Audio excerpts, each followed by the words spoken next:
자, 이 명리학이란 한자를 풀어보면 목숨 명예, 다스릴 리, 배울 학자를 써서 목숨을 다스리는 학문, 이게 목숨, 운명, 자, 운명을 다스리는 학문이다라고 이해하시면 편할 겁니다.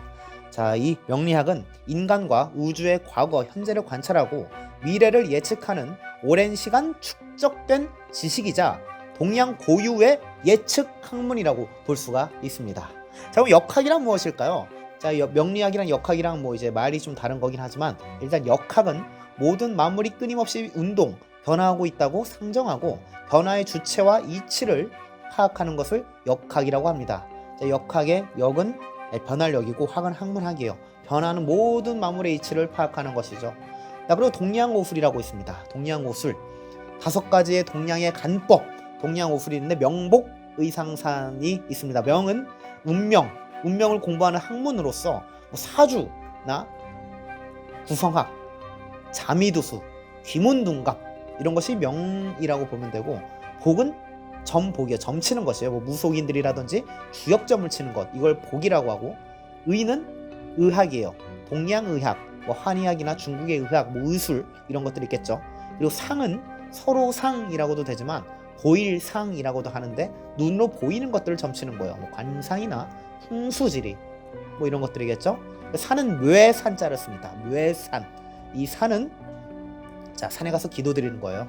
명상하고 기도드리고 수양하고 점을 치지 않아도 뭐 마음 수양하는 것도 포함이겠죠. 이렇게 5가지 명복 의상산을 동양오술이라고 합니다. 자, 그럼 이제 저희가 배울 사주팔자는 명에 소속되어 있죠. 명에 속해 있는데 이 사주팔자란 무엇이냐?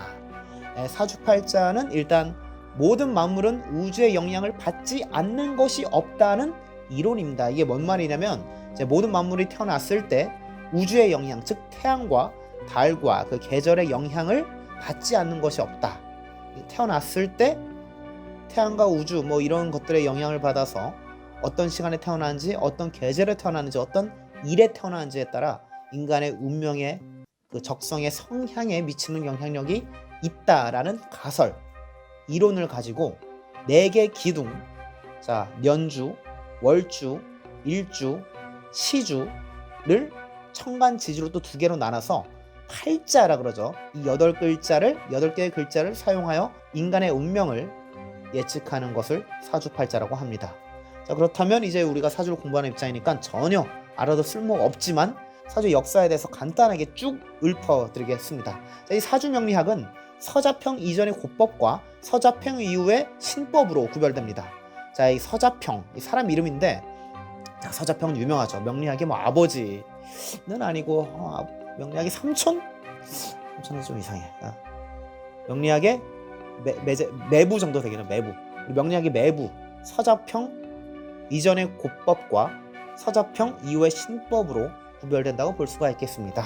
자, 먼저 고법에 대해서 말씀 들어보도록 하겠습니다. 이 고법, 오래전 헌원 시대 대요라는 사람이 오행, 목화토금수죠. 이 나무, 불, 흙, 쇠, 물, 이 오행을 바탕으로 간지를 만들었다고 합니다. 이 간지란 십천간 십이지지라고 해서 십천간에 가불병정 무기경신임계 이렇게 10가지를 십천간이라 그러고, 12지지는 많이 들어보셨을 거예요. 뭐 자축인묘 진사오미 신유술에 이 12개의 지지를 12지지라고 하는데, 이 십천간 12지지를 가지고 대우가 60갑자를 만들었다고 합니다. 이 60갑자는 갑자부터 시작해요. 갑자부터 시작해서 갑자, 을축, 병인, 정축, 무진, 기사, 경우, 신미 쭉 이렇게 60가지가 이어지는 건데, 이 대우가 60갑자를 만들었다고 전해지고는 있는데 팩트는 아니에요. 뇌피셜이죠. 뭐 확실한 증거는 없지만 뭐 어쨌든 대우가 60갑자를 이때부터 썼다고 합니다.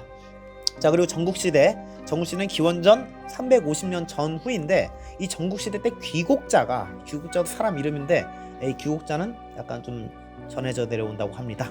자, 이 귀곡자가 간지를 가지고 이 운명을 논하는 관점을 제시했다고 합니다. 이 추연은 음양오행과 십간, 십이지에 영향을 주었다고 합니다.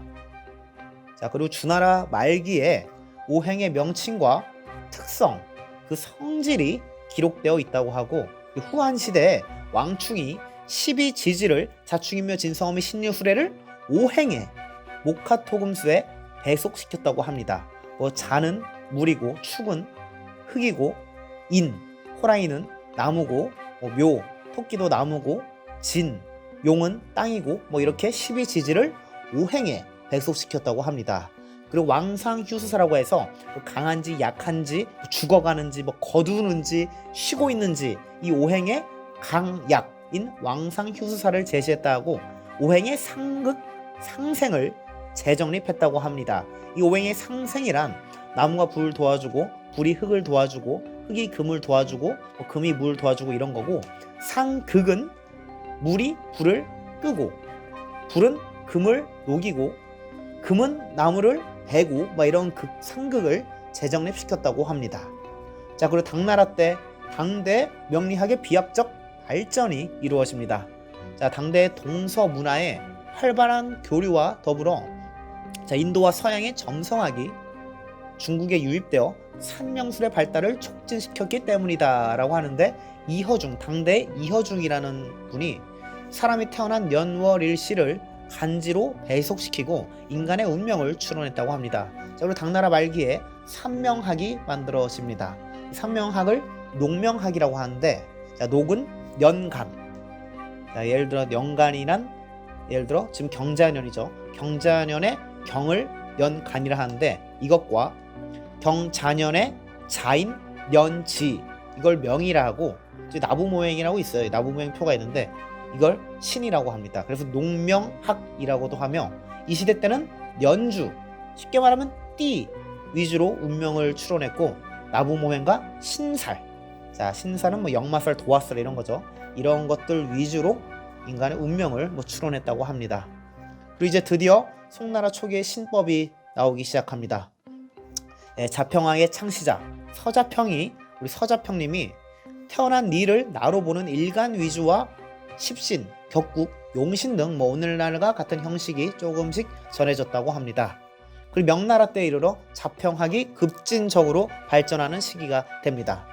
자, 당금지가 연해자평을 편찬하고 만민영이 삼명통해를 저서했고, 장남, 사람 이름이죠. 장남이 아니라 장남이 명리정종을 편찬했고, 또 명리수지 적천수가 저술되었다고 전해지고 있고, 또 이제 난강망, 난강망 조후라고 사주의 한란조후, 즉 차가운지 뜨거운지 말랐는지 습한지로 인간의 운명을 추론하는 난강망이라는 책이 저술되었다고 추측하고 있습니다.